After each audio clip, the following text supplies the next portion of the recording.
Back of the Bus podcast coming to you with another comic book review with our boy, our friend, our squad homie. You already know. I ain't saying, I'm just saying, your boy Theo B. I gotta in football. I know we lost, but still I gotta represent. But Georgia won. That's that. Georgia won, so it's still a great weekend. We doing this right here. Yeah, let's kick it off. Great. Michigan won. Shout out to the dogs. Shout out to the dogs for getting the dub. Shout out to Big Blue as well. You know what I'm saying? Yeah. Also dub this weekend. Death of the Mutants #2. So we actually went over a bit of this book, the first issue in our review of the A.X.E series. We kind of went through some of the things that were going on in that book. I recommended it to Theo to read it. Kieron Gillen is a masterclass writer for sure, and he's been giving us really good performances, not just on the main event book of Judgment Day, but also two other books simultaneously. He's got Death of the Mutants, obviously, which is a continuation, I believe, of his Eternals run, and he also has Immortal X-Men. So he's juggling a lot of plates, and I think that goes a long way into why this event feels so cohesive. So we'll jump into this one and just keep adding pieces to the puzzle. We start out in the UK with a young character named Sally. She is a young internet socialite, and she's found herself a new friend that she's been conversing with. Somebody who, through their dialogue and through some of the banter she's kind of gathered, is a little off, but maybe is that way intentionally. She isn't really all that sure. I'm gonna apologize to the fans that saw me laughing. It wasn't because he said Sally from the UK. It was because he said Sally, and I heard Sally from the Valley. Slick Rick. Go ahead. So Sally from London, UK. Hearing a voice that sounds kind of off. She plays it kind of safe. She engages the voice and everything like that, but she kind of plays it kind of safe because she doesn't know who they could be. And so I also thought it was funny so the name Mimitor, that's a funny name. What do you like in real life? Well, I'm really tall. So like he really online, right? Communicating with his real government as he's leading an assault charge against the Krakoan mutants. It's a girl. Or excuse me, she. Yeah. So I mean gender. Yeah. She. Comic book identify her as a she. That's what we going off of. We ain't just assuming. My bad. She. But still. So that blew my mind. Like, are you for real? And watch this. For a teenager, she's able to what do I tell my daughters? Able to multitask because she's texting and fighting. That's more than multitasking, man. She's like that's amazing power. Like, I'm surfing the net as I'm kicking y'all ass. That's next level. Having an intellectual conversation. Yeah, like we conversing. So it's almost like they're able to separate their consciousness. So you do get a data page here on the next page of the hex, explaining and giving everybody's names. So we have Phoebe Regenex, we have Sin the Minotaur. You've got Iaka the Harpiscus, Riaka the Centaur. Great job on the pronunciation. Great job on the pronunciation. I'm trying. Rika the Centaurus. We've got the Themix, and then Tetorana 3000. The girl that's talking to Sally is Sin the Mimitor. That's the Fire Unleashed Destructive Creative. Yeah. The X were created as weapons as last resort, each gaining symbolic strength by their retaliation to one of the 6 eternal elements in physical strength, from being skyscraper-sized, hermetically sealed destruction monsters. Due to their enormous violent potential, they exist locked in the armories of Uranos. They have existed for 1 million years, but bar, whatever that redacted piece is, have been out for a mere matter of months in total. So it seems like they're supposed to be out only in dire straits, right? So obviously this is a desperate time for the Eternals. And it seems like they've only ever been released in very limited times, and usually commanded by Uranus. So just giving you an idea of how rare and by what hand these weapons are wielded by. The fact that they're out, and this is their second time arriving on the island, lets you know that Durik is in desperate straits, or it should let you know that. And this is to Kieron Gillen. First of all, you're an exceptional writer, but I think I'm pretty adept at the English language. The words that you throwing out here in this comic book, it's gonna make me and Marcus have to go. He whipping me. Hermetically, bro. Like hermetically. I gotta go, and I had to help my dog out because that word kind of messed him up, just like emanated. But with me, I can't even tell him what them words mean. And I'm old enough to be able to tell Marcus. I should be able to tell Marcus. You giving us words we don't use in day-to-day language. Kieron, stop. So emanating, that's light, right? Projecting light. Hermetically sealed is I believe just like it's sealed sterilely. Like it's sterile, maybe.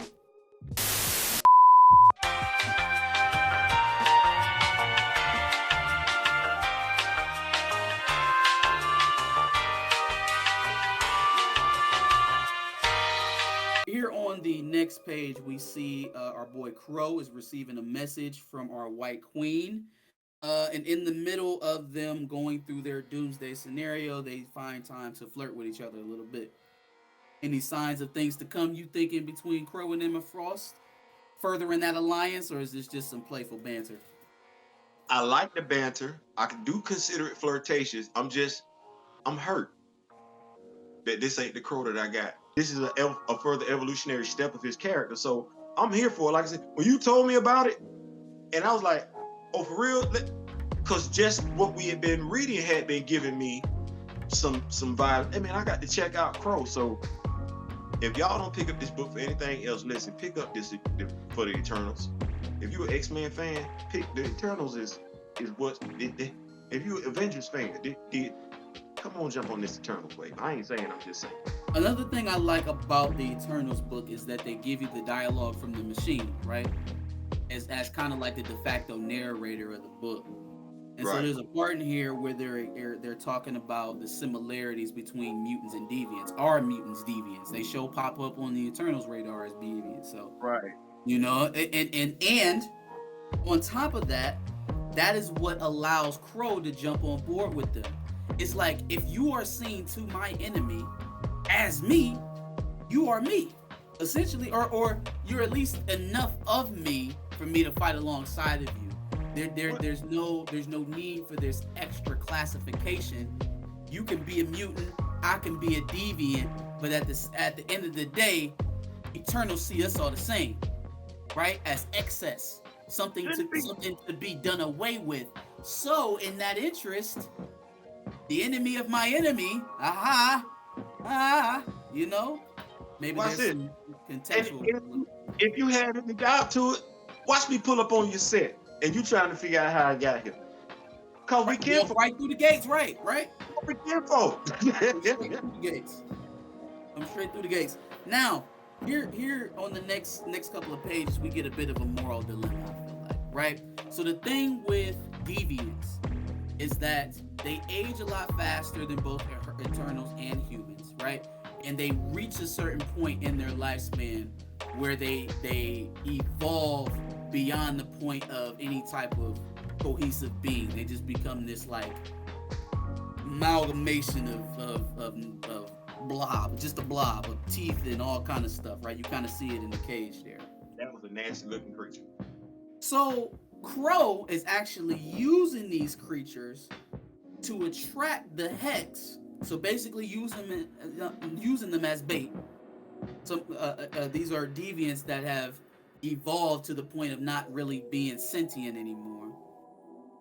They're using them as bait to distract the Hex so that they can get their attack off. Is that cool? Is that okay? That we're basically using the most handicapped of your species as bait to fight in someone else's war. So here you have someone who is mindless, right? mutated beyond recognition, mutated beyond any type of civility whatsoever. If you release them, they gonna harm you or harm themselves, but they harming somebody, right? Now, there's only one or two things you can do, because they can't live out their life.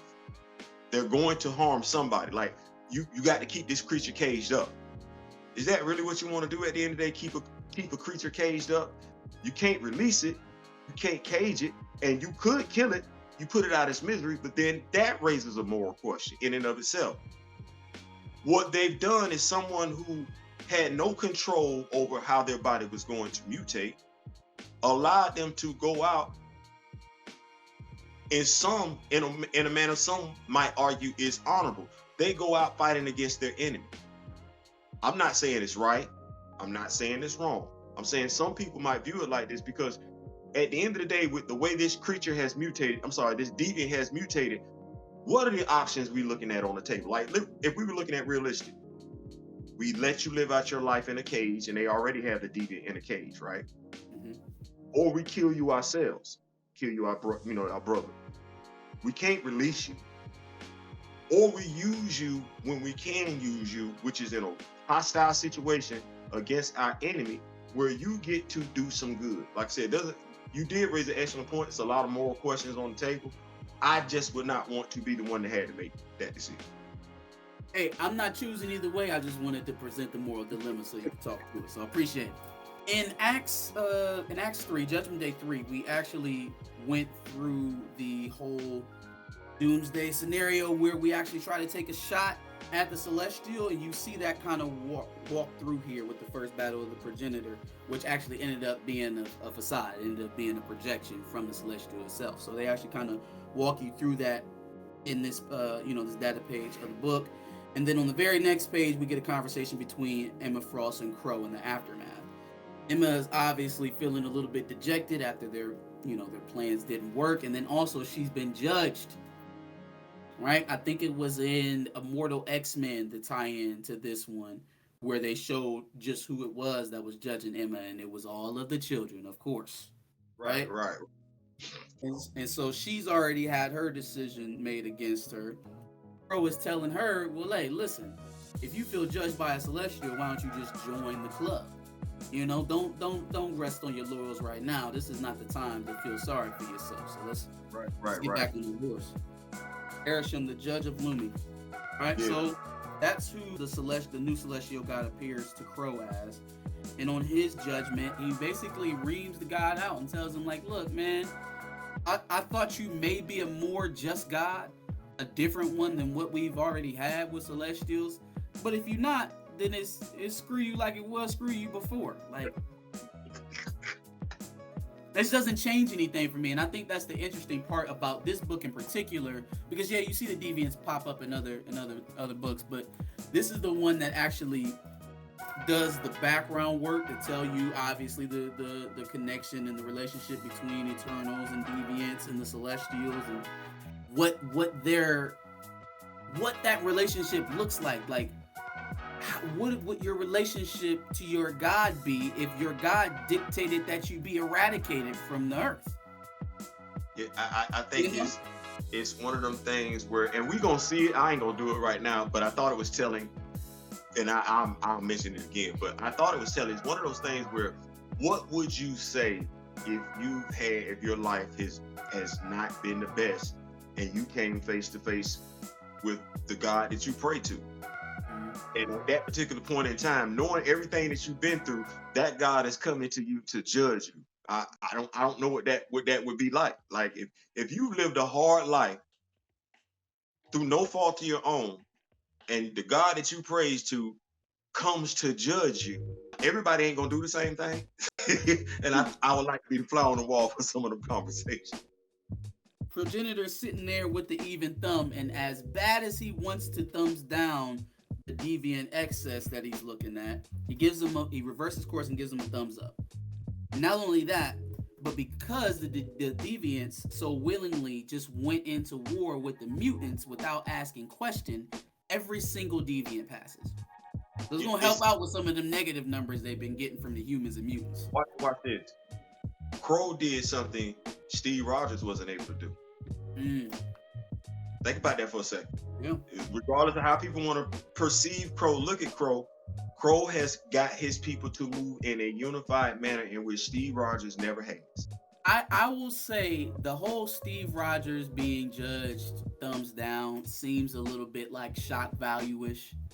Because as we get some more of these explanations as to why certain people get judged thumbs up, you could see some of that rationale for Steve Rogers. It's like it kind of felt like, all right, we just gonna make Steve fail to make it seem more dire for everybody else, so it's not as clear cut.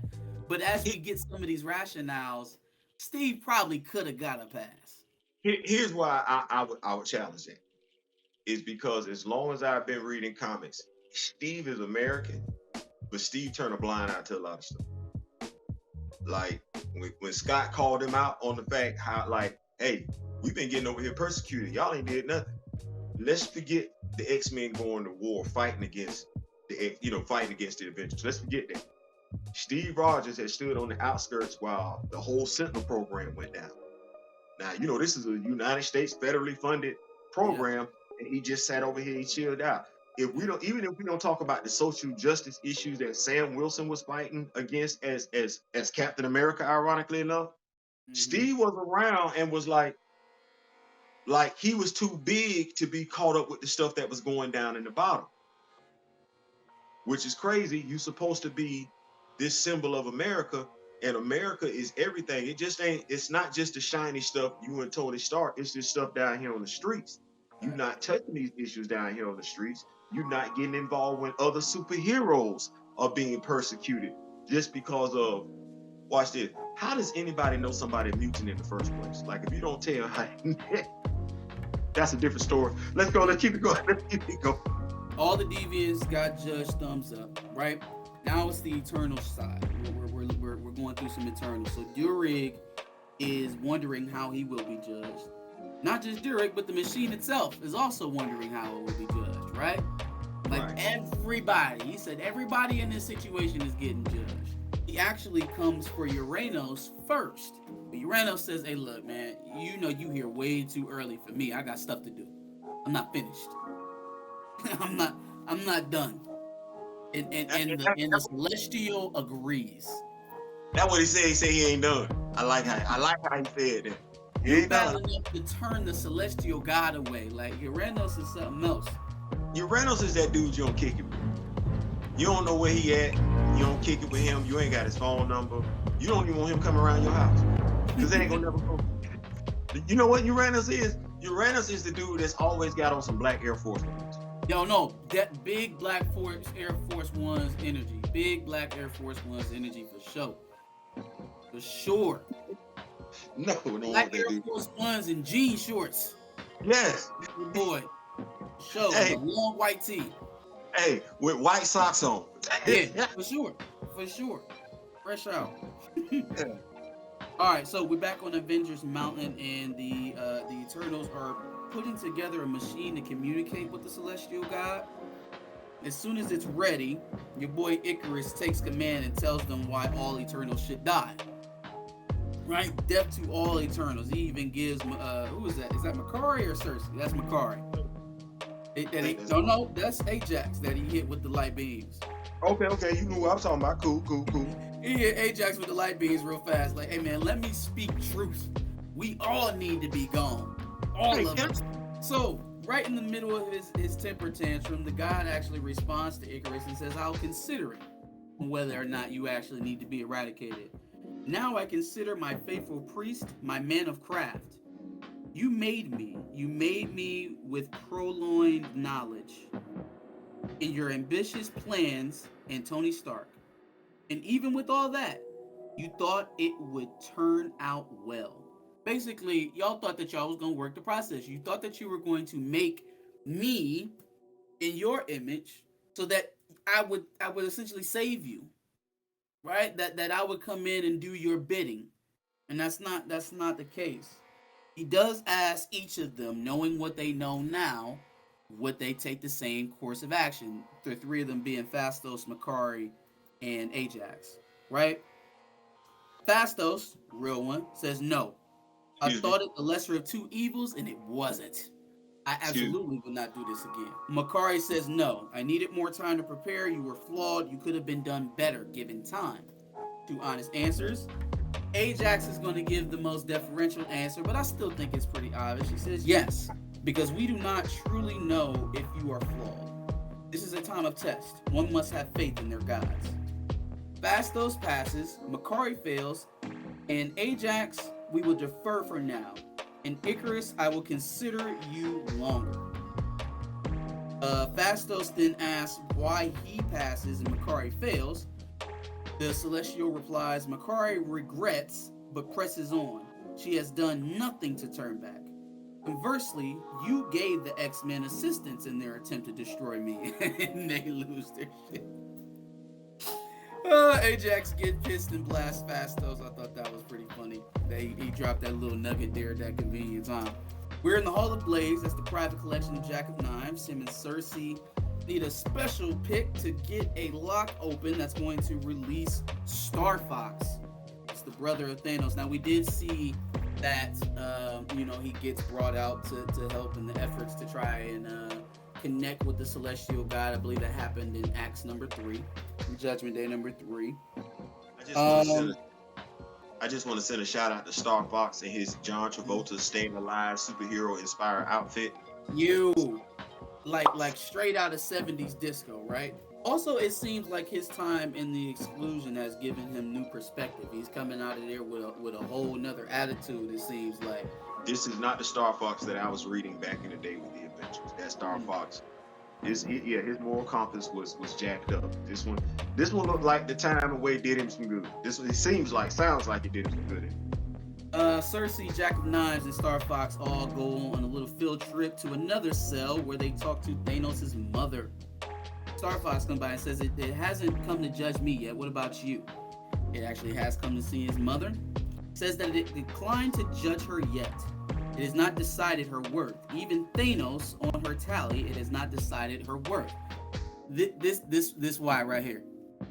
This why right here I'm saying that my boy Steve can go ahead and get a thumbs up, because if you birthed and raised Thanos, right? What you get too. Remember, Star Fox was genetically engineered to be the opposite of Thanos. So I think the reason why he's holding judgment. So all you did was try to make up for your first mess up, but your first mess up was the biggest one in the history of the universe. Absolutely, I agree. So I think had she just birthed Thanos and not Star Fox, she would have got the thumbs down. I think the reason why he's withholding judgment is we got to see what Star Fox is going. I think her face, arbitrary judgment. Arbitrary. I thought that page was very, very telling. I was going to, go ahead and break that down because I thought that page was telling for quite a few reasons. We head back to Sally, right? That's the texter that's hooking up with the Hex Celestial, unwittingly. She did get judged by the Celestial. It appeared as her grandmother and gave her a thumbs down and didn't even tell her why. So, just giving you this is actually giving you a glimpse into how powerful the Celestial is. Psychically judging each individual on the planet, like simultaneously. Billions, trillions of people, of individuals at a time. I really wish they would have broke it down further. But I think why Sally got the thumbs down is because she's been procrastinating. She has not lived up to her potential. And I really wish they would have did a great job of breaking that down, because I feel like, if we think about it, some of us do go through our life like that, shutting out, not recognizing our greatest potential, not even trying to achieve it. And that, if we had to look at, some wrongs, some self-inflicted wounds, or the word sin, if we want to use, that's one of the biggest sins out there, that you wouldn't try and achieve what you have in you, your God-given talent per se. So I thought that was interesting that would be something that's held against somebody that you don't try and achieve or live up to what you are capable of. You just live in fear. I thought that was interesting, for lack of better terminology. But the funny part was when we realized that that Minotaur was talking to her on the phone. And No, literally, like, yeah. I don't think I'm gonna be judged for not writing poetry. Maybe some other stuff like burning mutants alive. Like as I'm talking to you, I'm murdering mutants right now, just spraying them. I done killed like 3 Wolverines in one blast. So that is the end of Death to the Mutants number 2. We get a quick little peek here of issue 3 for this tie-in. It looks like Emma Frost, giant-sized Emma Frost on the back of Minotaur. That it looks like the end of the world. The world is taking it personally. The machine that is Earth has a very bad day. So it seems like the next up on the Judgment list is going to be the Great Machine. Yes. Which is nice. Which is nice. So that's probably going to lead us into X-Men Red number 6. I know the reading order has Judgment Day 4 first, X-Men Red first, and then come back to Judgment Day 4, which I believe is probably the best comic of this year. So you got any parting thoughts, Mr. Butler, on this? I loved it. I'm here for it. Marcus did not disappoint. Marcus did not misdirect. He said, hey man, you got to go get it. And I'm gonna let y'all know, for those of us that are continuing to struggle through Jonathan, pick up some reading, pick up some writing by Kieron Gillen. It'll be a breath of fresh air. It's literally a master class. Like if he ever thought, oh, let me look at some of my peers for some props, he'd probably get it right a lot better. You know, I always think it's interesting when you see certain creatives in the spaces that they're in. It's like you don't ever look at your work and compare it to everybody else's and see no differences. It don't make you feel no type of way. You know, I don't know how, and this is basically you and I know I look at other YouTubers' content. I do not to get ideas for content, but just to how you doing, how your flow is, what type of technology are you using, and I think we all do, and it helps us up our game. Just looking at how Josh is doing the editing, but just me seeing how y'all grow as a channel, it's like, okay, with Theo, try this and try that. So you would like to think that John really does that. As I stated, when we got to Ta-Nehisi Coates, and it's really them 2 writers right there, because it didn't happen. It didn't happen with not Dwayne McDuffie, but it didn't happen under Christopher Priest's run, and it didn't happen under Reginald Hutton's run. But it did happen under Ta-Nehisi Coates' run. Ta-Nehisi Coates basically tore down T'Challa first, embarrassed him, drug him first. Then we got to the Intergalactic Empire, but he literally drug him first. I verified it with Mr. Smith. He said, yeah, it wasn't good writing at first. Mr. Smith even stopped reading Ta-Nehisi Coates for a while. And I can remember Ta-Nehisi Coates not really, he really got talked about. I didn't see what the problem was, but I came in on the tail end with Intergalactic Empire. I came in on the second run. Right. Like you said, on the Intergalactic Empire. That's when I came in on it. Which at that point, I'm loving everything that's going on because I hadn't got to the first part of it right. Exactly. So then I looked at what you and I were talking about, John Ridley. Okay. Them first issues suck. 1 through 10. Now his verbiage, I don't think there's anything we can do with his verbiage. I'll say maybe the first 3 issues was good. They were satisfactory. The first 3 issues, but the dialogue has always been trash. So and I really enjoyed it. This is better. I think for this is one of the best crossover events I've read in a long time.